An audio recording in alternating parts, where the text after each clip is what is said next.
Welcome to Divyadarshini news. నేను Sudha. Bulletin ముందుగా headlines. ఎన్నికల ప్రధానాధికారిని కలిసిన టీడీపీ నేతల బృందం.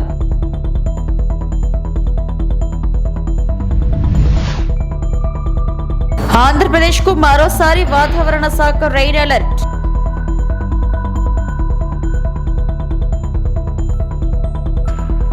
నాగర్ కర్నూల్ జిల్లా కేంద్రంలో నెంబర్ ప్లేట్ వాహనాలను సీజ్ చేసిన పోలీసులు.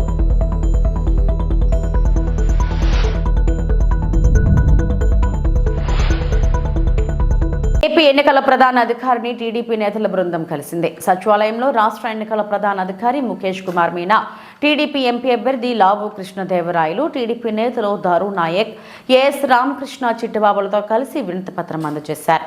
రాష్ట్రంలో ఫామ్ 10 పోస్టల్ బ్యాలెట్ కోసం ఎన్ని లక్షల మంది దరఖాస్తు చేసుకున్నారు, ఎంతమంది ఉపయోగించారు, మరిన్ని వివరాలను తెలియజేయాలని సీఈఓను అభ్యర్థించారు.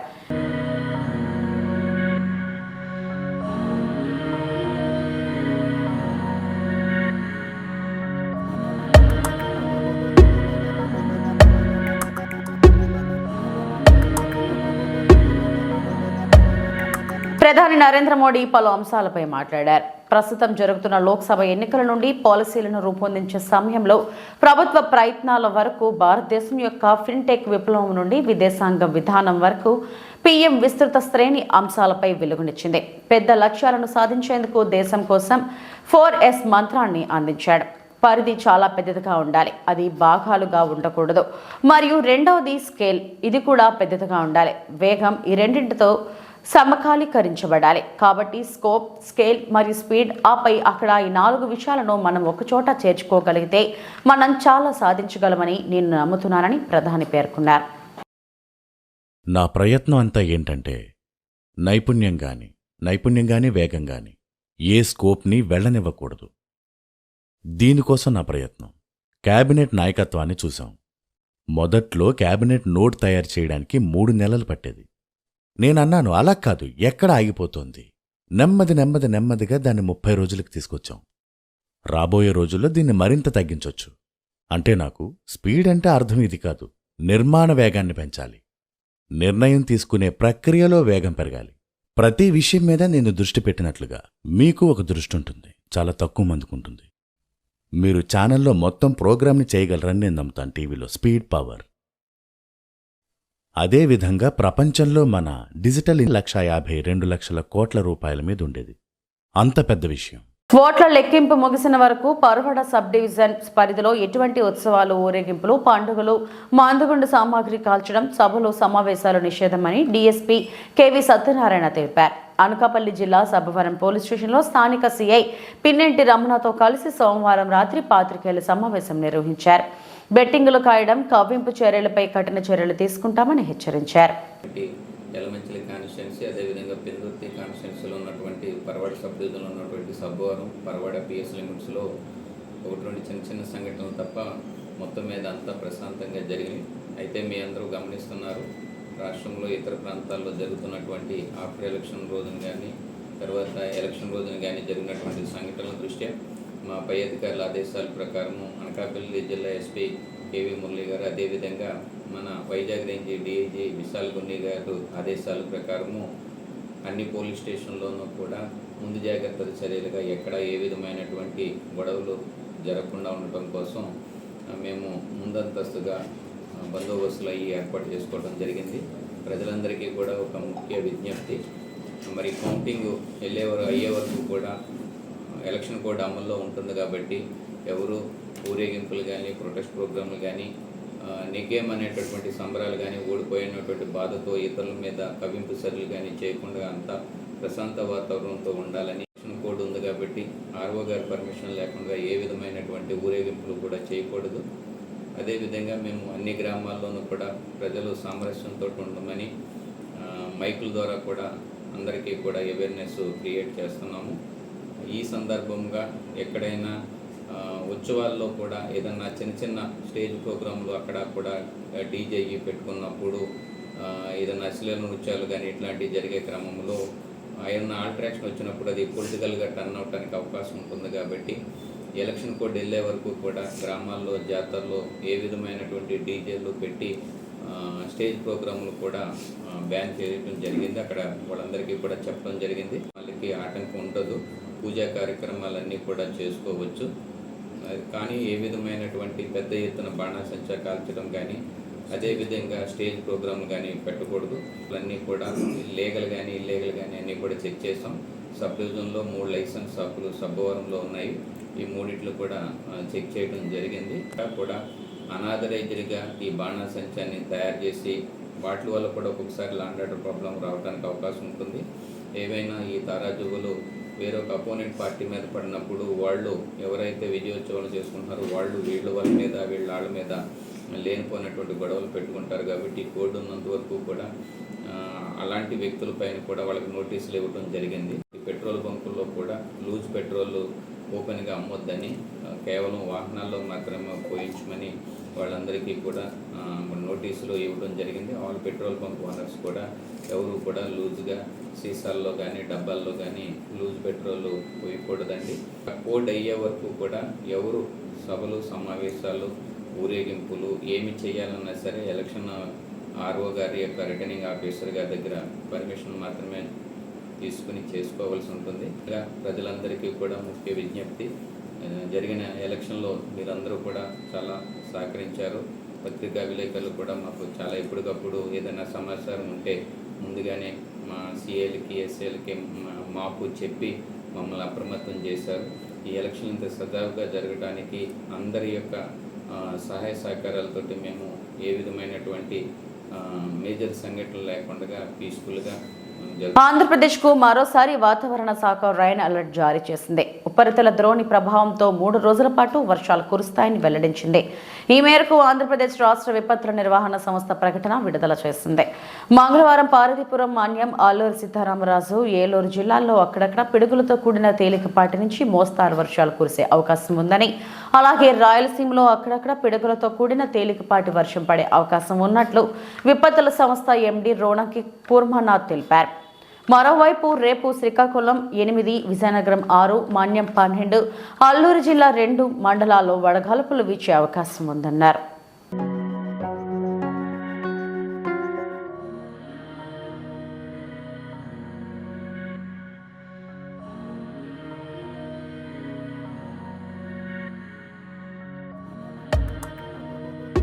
మాజీ ప్రధానమంత్రి స్వర్గీయ రాజీవ్ గాంధీ ఆశయ సాధన కోసం నేటి యువకులు నిరంతరం కృషి చేయవలసిన అవసరం ఎంతైనా ఉందని అనకాపల్లి జిల్లా కాంగ్రెస్ పార్టీ ఉపాధ్యక్షుడు విన్నకోట రాము యువతకు పిలుపునిచ్చారు.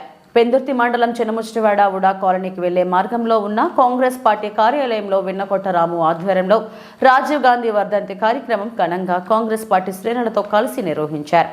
ఈ సందర్భంగా విన్నకోట రాము మాట్లాడుతూ ప్రజా సంక్షేమానికి నిరంతరం కృషి చేసిన ఘనత ఒక్క రాజీవ్ గాంధీకి దక్కిందని కొనియాడారు. భారతదేశ అభివృద్ధికి రాజీవ్ గాంధీ ఎన్నో ప్రణాళికలు రూపకల్పన చేసి అమలు చేశారన్నారు. వాటి ఫలితాలు నేటి యువకులు ప్రజలు ఎంతగానో ఆస్వాదిస్తున్నారన్నారు. ఈ కార్యక్రమంలో కాంగ్రెస్ పార్టీ సీనియర్ నాయకులు అడారి రమేష్ నాయుడు, పెందుర్తి మండల కాంగ్రెస్ పార్టీ అధ్యక్షుడు ముక్కా రాము నాయుడు, కాంగ్రెస్ పార్టీ నాయకులు ఆర్ఆర్ నాయుడు, బి రాంబాబు, విశ్వనాథరావు, ప్రసాదరావు, మల్లేశ్వరరావు, వెంకట్రావు, గోవిందరావు, మరికొంతమంది కాంగ్రెస్ పార్టీ నాయకులు, కార్యకర్తలు పాల్గొన్నారు.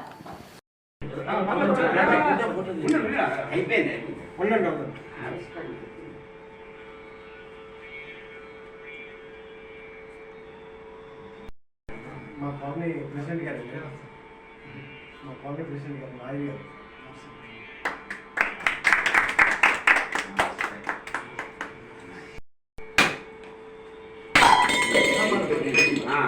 పర్వాలేదు కింద ఫోటో తీరా.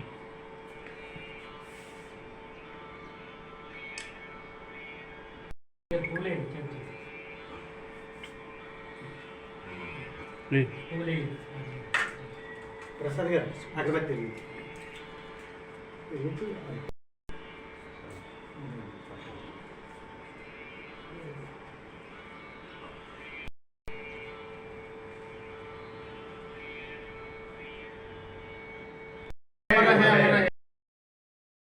నా పేరు విన్నకోటరాము, అనకాపల్లి జిల్లా వైస్ ప్రెసిడెంట్ని.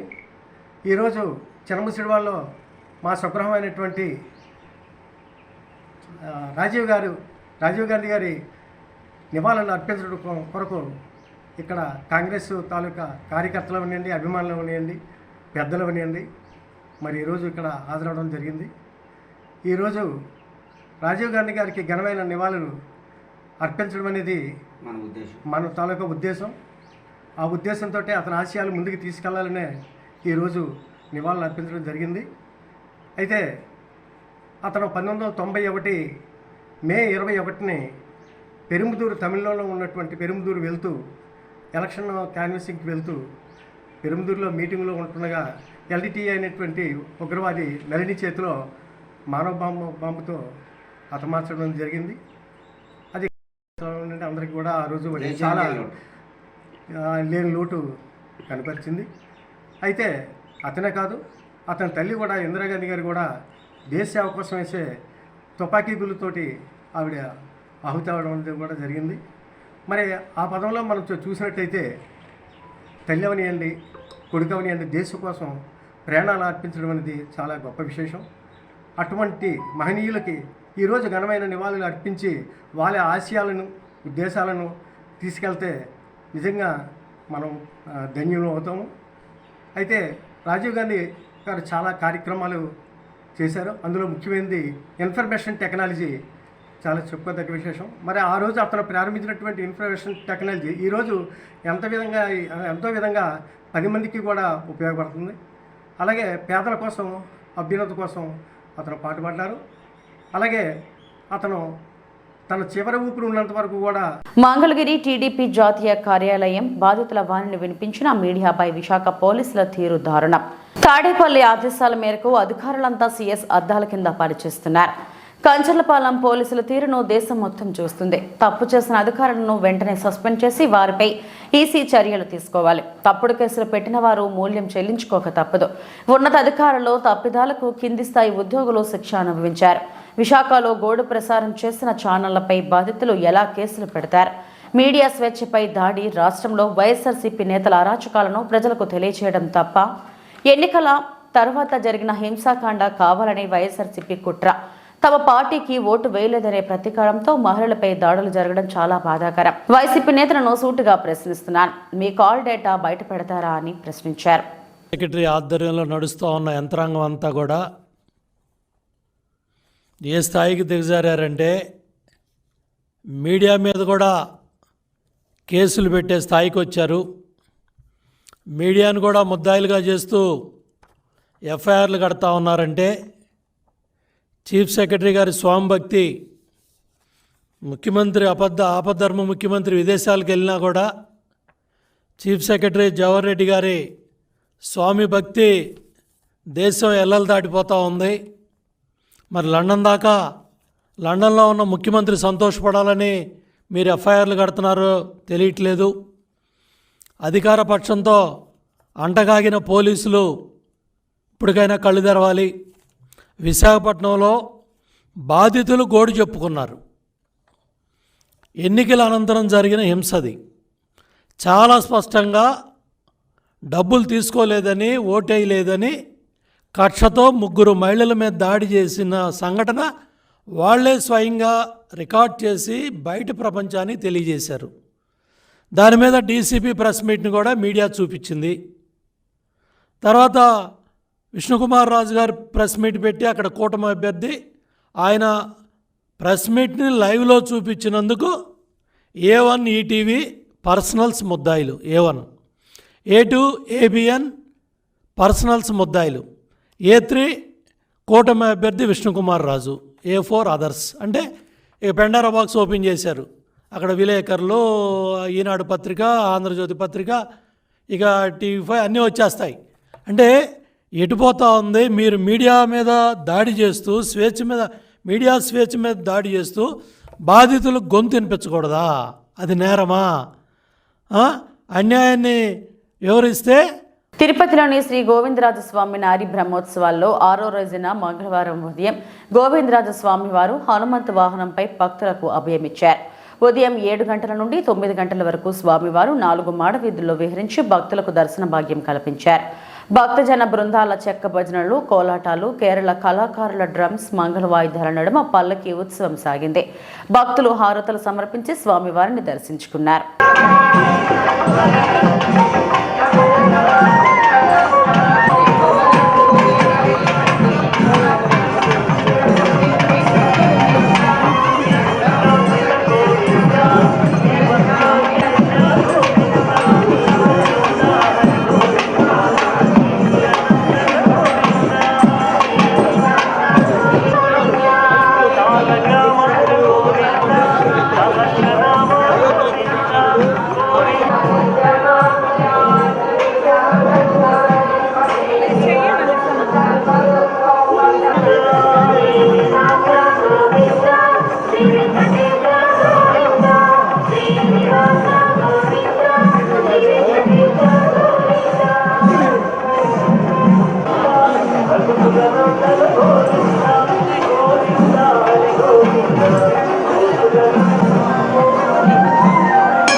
తిరుపతి తాతయ్యగుంట గంగమ్మను మంత్రి పెద్దిరెడ్డి రామచంద్రారెడ్డి ఆయన సతీమణి పెద్దిరెడ్డి స్వర్ణలతమ్మ గంగ జాతర సందర్భంగా మంగళవారం దర్శించుకున్నారు.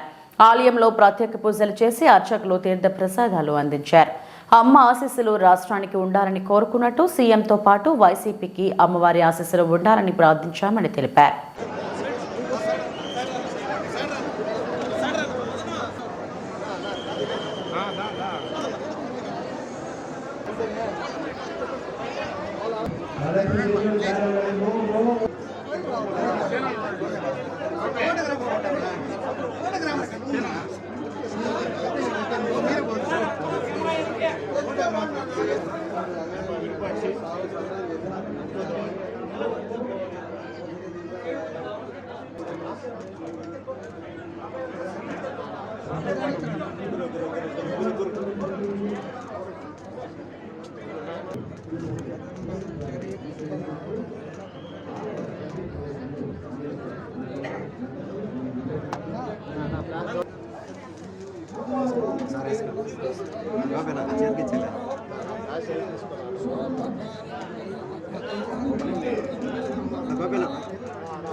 దర్శించుకోవడానికి ఈరోజు రావడం జరిగింది.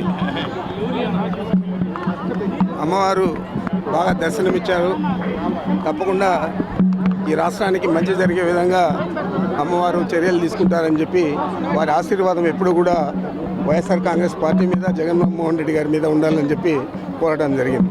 నాగర్ కర్నూలు జిల్లా కేంద్రంలో నెంబర్ ప్లేట్ లేని వాహనాల తనిఖీలు నిర్వహించిన పోలీసులు నాగర్ కర్నూలు జిల్లా ఎస్పీ వైభవ్ గైక్వాడ్ రఘునాథ్ ఆదేశాల మేరకు నెంబర్ ప్లేట్ లేని వాహనాలను తనిఖీ చేసినట్లు ఎస్ఐ గోవర్ధన్ తెలిపారు. ఈ తనిఖీలో 35 ద్విచక్ర వాహనాలకు చలాన్లు వేసినట్లు నాగర్ కర్నూలు ఎస్ఐ గోవర్ధన్ మీడియా ద్వారా తెలిపారు. మైనర్ బాలురు వాహనాలు నడిపితే వాహనం ఇచ్చిన వాళ్లపై తల్లిదండ్రులపై చట్టపరమైన చర్యలు తీసుకుంటామని ఎస్ఐ తెలిపారు.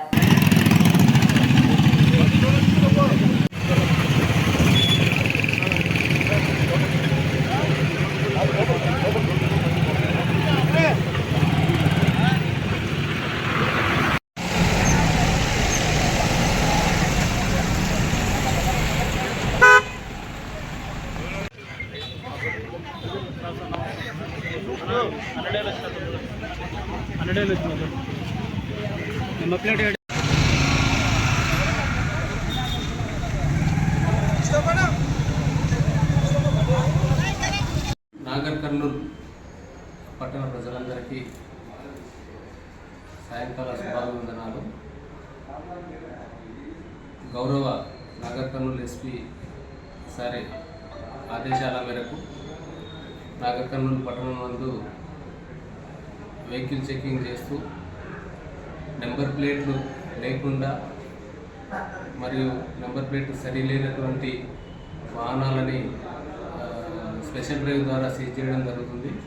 అందులో భాగంగా ఈరోజు 35 వాహనాలని సీజ్ చేసి వాటికి ఫైన్ ఇంపోజ్ చేయడం జరిగింది. కాబట్టి ప్రతి ఒక్కరూ కూడా వాహనాలకి నెంబర్ ప్లేట్ గవర్నమెంట్ నామ్స్ ప్రకారం ఉన్నటువంటి నెంబర్ ప్లేట్లని ఫిక్స్ చేసుకొని నాగర్ కర్నూలు పోలీస్కి సహకరించాలని కోరుకుంటున్నాను. కాబట్టి దీన్ని దృష్టిలో పెట్టుకొని ప్రతి ఒక్కరు కూడా ట్రాఫిక్ రూల్స్ని పాటిస్తూ, నియమ నిబంధనలు పాటిస్తూ సరైన నెంబర్ ప్లేట్ని పెట్టుకొని నేరాలని నివారించడంలో మీ వంతు పాత్ర పోషించాలని చెప్పేసి కోరుకుంటున్నాను. ధన్యవాదాలు.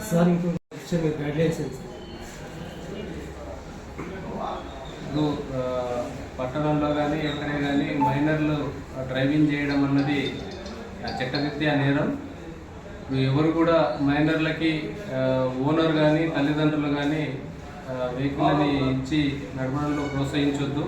ప్రోత్సహించినట్లయితే తల్లిదండ్రుల పైన కానీ ఓనర్ల పైన కానీ చట్టరీత్యా చర్యలు తీసుకోబడుతుంది. కాబట్టి ఇది అందరూ తల్లిదండ్రులు గుర్తించుకొని పిల్లలకి వాహనాలు ఇవ్వద్దని చెప్పేసి ఇప్పటివరకు అలాంటి కేసెస్ ఏమైనా వచ్చినాయి?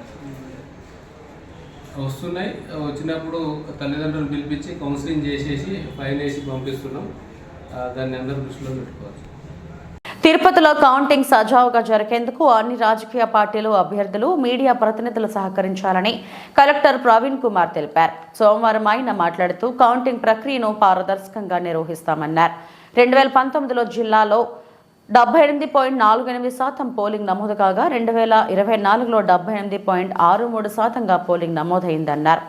సత్యవేడు, తిరుపతిలో పోలింగ్ శాతం తగ్గిందన్నారు. ఎలక్షన్ ఆఫీసర్ ఎస్పీ కలిసి ప్రెస్ కాన్ఫరెన్స్ పెట్టి చెప్పాలి. ఎస్టర్డే ఈవినింగ్ ఈ స్ట్రాంగ్ రూమ్ చాలా డీటెయిల్ రివ్యూ చేయడం జరిగింది. అన్ని విధంగా ప్రోటోకాల్ అమల్లో అవుతుందా లేదా అన్నీ కూడా రివ్యూ చేసిన తర్వాత వీఆర్ ఫుల్లీ సాటిస్ఫైడ్. ఇంకా ఏదైనా ఉంటే ఇంకా ఇంప్రూవ్ చేయడానికి ఎస్పీ గారు ప్రత్యేకంగా అక్కడ చూడమని చెప్పాము. సో అది ఇంప్రూవ్మెంట్ చేయడానికి కూడా ఇంకా కంటిన్యూస్గా ప్రయత్నం చేస్తున్నాము. జస్ట్ 2-3 ఇంపార్టెంట్ పాయింట్స్ మీ ద్వారా ప్రజలకి కూడా మీ అందరికీ కూడా తెలియజేస్తున్నాను అండి. ఒకటి, మీ అందరికీ కూడా రిపోర్ట్ ఉంటుంది. ఈసారి పోల్ పర్సంటేజ్ మన జిల్లాలో కూడా 2019 జనరల్ ఎలక్షన్లో 78.48 యావరేజ్ డిస్ట్రిక్ట్ పోల్ పర్సంటేజ్ ఉంటే ఇప్పుడు 78.63 ఈ 24 జనరల్ ఎలక్షన్లో నమోదైందండి. So it's almost 0.14% more, except 2 constituencies. అక్కడ పోల్ పర్సంటేజ్ 2019 కన్నా తగ్గింది. ఒకటి తిరుపతి అసెంబ్లీ సెగ్మెంట్, అక్కడ 63.32% నమోదైంది. 2019లో 65.92% ఉండేది. సో 2.60 తిరుపతి అసెంబ్లీ కాన్స్టిట్యున్సీలో తగ్గింది. అదేవిధంగా సత్యవేడులో ఇట్ వాజ్ 86.45 ఇన్ 45 ఇన్ 2019. 86.45 ఉంటే ఇప్పుడు 85.28% అయింది. సో -1.16%. సో ఈ రెండో కాన్స్టిట్యున్సీలో పర్సంటేజ్ డిప్ అయింది మన జిల్లాలో. మిగతా అన్ని కాన్స్టిట్యున్సీలో పెరిగిందండి. వెంకటగిరిలో హైయెస్ట్ 2.32% ఇంప్రూవ్ అయింది, 2.32% ఎక్కువ అయింది. 78.56 2019లో ఉంటే ఇప్పుడు 80.86% ఉంది. ఈ వార్తలు ఇంతటితో సమాప్తం. నమస్తే.